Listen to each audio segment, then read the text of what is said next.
Коронавірус і готовність до чергової хвилі. Так, це тема, яка напружує, і за статистикою і спостереженнями люди не люблять дивитись відео про коронавірус. Та й читати не люблять, тому що це тема, від якої вже хочеться втекти якнайдалі. Але ви все ж подивіться. Це відео про те, як країна готувалась до пандемії. Про боксерські шоломи і різне подібне, що закуповували під прикриттям ковідної теми. І про те, як через неорганізованість і хаос не робили справді потрібні речі. Закарпаття стрімко наближається до червоної карантинної зони за кількістю захворюваних на коронавірус. Ми знаходимося на початку третьої хвилі ковіду. Минулого тижня вже різкий приріст. 217 смертей за добу – це найвищий показник смертності від ковіду в Україні із весни. Ріст захворюваності, ріст госпіталізації, ріст смертності. Так, ми вже всі звикли до цих новин, звикли і призвичаїлись. Бо нам же обіцяли, вакцини достатньо, часу достатньо. Чиновники кричали, що ми встигнемо підготуватись. Так встигли ж, правда? Ми вирішили подивитись на цей пандемічний рік з точки зору не заяв, звинувачень чи обіцянок, а з точки зору цифр. Бо цифри ж не чиновники, вони не брешуть. І побачили, що всі обіцянки підготуватись перетворились насправді в хаос. Хаос, на якому дехто встиг ще добряче заробити.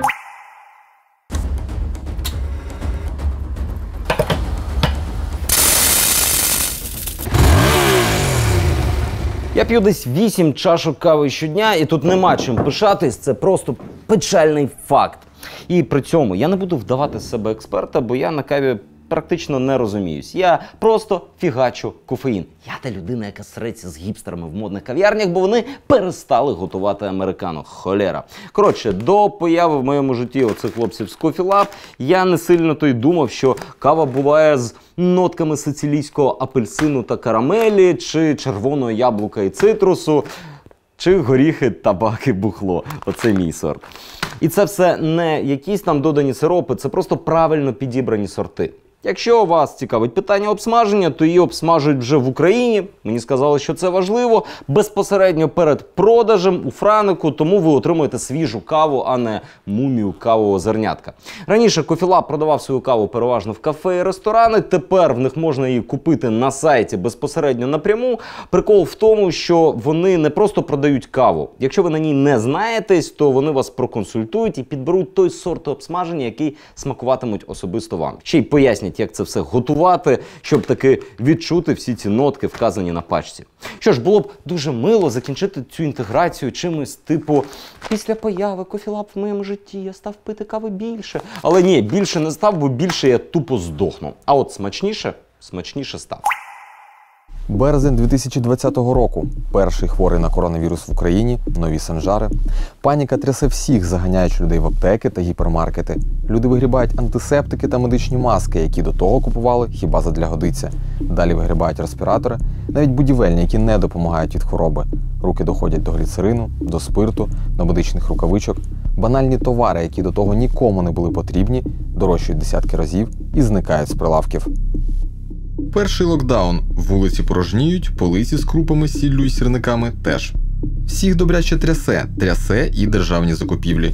Всі розуміють, що треба щось купувати багато і швидко. Але ніхто не розуміє, що саме. Тож лікарні замовляють просто взагалі все, до чого можуть дотягнутись. Довго так продовжуватись не могло, тож вирішили подивитись, що там у прогресивніших сусідів. Подивилися, подумали і створили новий інструмент – ковідні закупівлі. Україна на той момент знайшла доволі продуктивний баланс між цією швидкістю і прозорістю, тобто дійсно була надана можливість замовникам закуповувати швидко прямими договорами, але з обов'язковою публікацією фактів потім в системі, постфактум хоча б. І звучить же справді непогано, правда? Все це треба було якось унормувати, тож парламент проголосував закон, яким вивів ковідні закупівлі з-під дії вже звичного тендерного законодавства, а Кабмін видав свою постанову, куди вписав все те, що можна купувати без торгів. За один день, на будь-які суми. Повний карт-бланш. Ей-ей, скажете ви, у нас і раніше на тендерах мільйони розпилювали, а тут просто свято якесь для розпильників влаштували. І будете праві. Але державу просто так не проведеш. У держави є контролюючі органи. Вони вирішили, що будуть за ковідними процедурами спостерігати. Господи, аж самому смішно стало. В Україні державних замовників 33, майже 34 тисячі. І відслідкувати, хто що закуповує, це теж питання доволі таке проблематичне. Тому в закупівлях почали з'являтися ремонти, харчування, меблі, все що завгодно. Да? І це питання контролю. Контролю? Ящик Пандори відкрився. Який контроль? За весь цей час було підписано майже 200 тисяч ковідних контрактів. Витрачено 35 мільярдів гривень. Це як будівництво 2 подільсько-воскресенських мостів у Києві. Навіть з урахуванням потенційних переплат і крадіжок. Божевільна сума. У порівнянні з нею штрафи за порушення закупівельного законодавства виглядають просто сміхотворно. Передбачена відповідальність від штрафні санкції від 25 500 до 51 тисячі.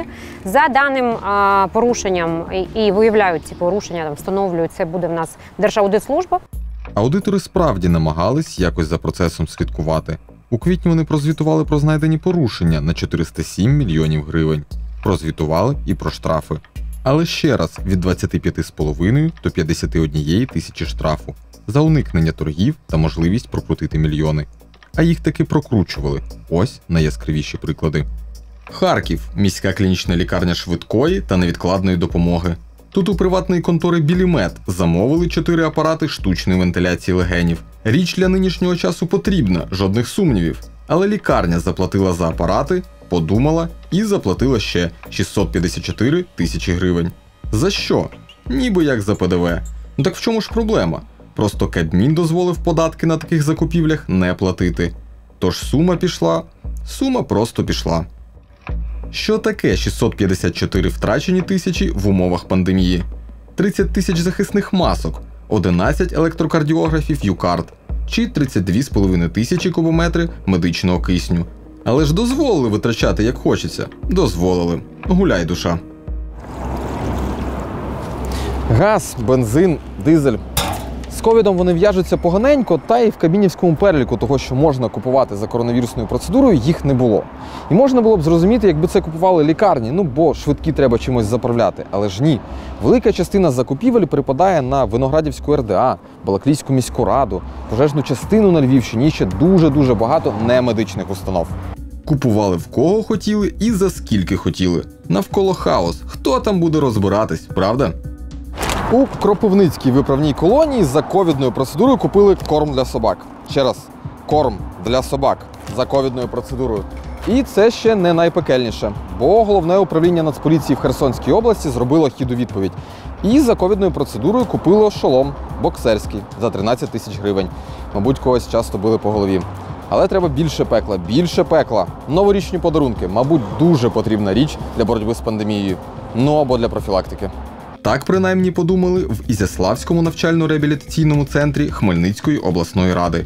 Подумали і вирішили купити цих подарунків саме за ковідною процедурою. За нею ж Державне Укренерго замовило технічне переоснащення кабельної лінії зв'язку. Витратили 3 мільйони гривень. І от ми підійшли до найкрутішого прикладу цього фестивалю розпилів і тендерного балагану. Сядьте зручніше, наберіть побільше повітря і послухайте історію про державне підприємство «Науково-виробничий комплекс газотурбобудування «Зоря». Там у рамках безпрецедентної боротьби з коронавірусом вирішили закупити порошок для напилення, який використовують для, цитую, утворення теплозахисних, жаростійких, електроізоляційних, зносостійких і корозійно-тривких покриттів за ковідною процедурою. Враховуючи, що держпідприємство мало право взагалі не звітувати про це замовлення, закупка виглядає просто як знущання над медиками. Рукавички, одяг захисний, респіратори. Це такі товари, які кожного дня використовувалися, кілька разів потрібно було їх змінювати. І відповідно на цьому, звичайно, дуже багато було переплат, які ми знаходили. Наприклад, костюми, дзвонимо до виробника, до українського виробника, тобто це не імпорт, запитуємося, скільки коштують, і озвучують нам ціну, наприклад, 100 гривень там за костюм, а ми бачимо, що замовник купує їх там по 200, по 300 гривень за одиницю. Однозначно, що це є зловживання і що там закладені якісь корупційні ризики були в цю закупівлю. Переплачували і на необхідному технічному оснащенні. В першу чергу на кисневих концентраторах, які на початку пандемії були надзвичайно популярні у медзакладів, бо коштували в рази дешевше апаратів штучної вентиляції легень. В один і той самий час одні і ті ж китайські концентратори OLV-10 продавали як по 30, так і по 60 тисяч гривень. Тож переплата фактично в 2 рази йшла тупо в кишені ТОВок і ФОПів, які їх продавали. Ось так все і працювало більше року. З шоломами, порошками і переплатами. До липня 21-го рядовий список дуже потрібних товарів, які можна купувати, плюнувши на всі умовності, роздуло до вже якихось непристойних розмірів. Вдвічі від початкового. Тож стало зрозуміло, що з цим божевіллям треба щось робити. Перший варіант законопроекту, яким пропонувалось повернути все як було, вбивши поняття ковідних закупівель, у Раді зареєстрували ще минулоріч. Він пролежав майже рік, щоб в результаті повернутися на доопрацювання. Проект реєструвала Лариса Білозір з групи «Довіра». Вона ж в результаті і попросила про доопрацювання. Депутатка каже, причиною була позиція Міністерства охорони здоров'я України, яке висловлювало глибоке занепокоєння. Окей, нова спроба. Тепер депутатам запропонували не вбивати ковідні процедури, а замінити їх на спрощені.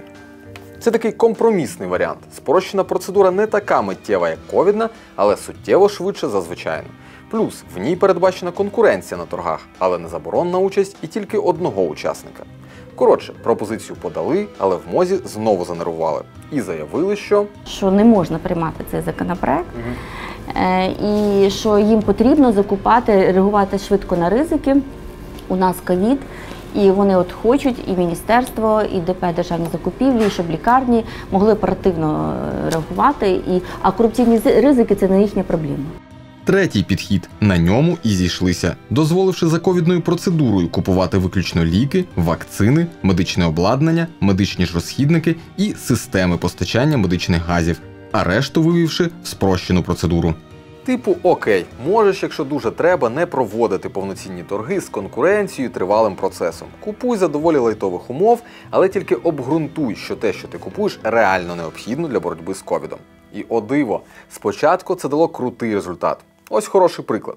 Компанія «Автоспецпром». Назва вам наймовірніше ні про що не скаже, але про її власників ви точно чули – Еміль і Артем Фісталі. Представники великої медичної династії, які роками отримували величезні державні замовлення на медичний транспорт.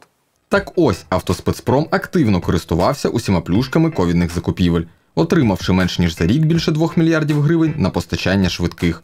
Компанія сама збирала карети на базі Citroen Jumper і пропонувала одразу кілька різних варіантів комплектацій разом з медобладнанням. Одну з них, повнопривідну, зачасту продавало державі по 2 мільйони 350 тисяч гривень за одиницю.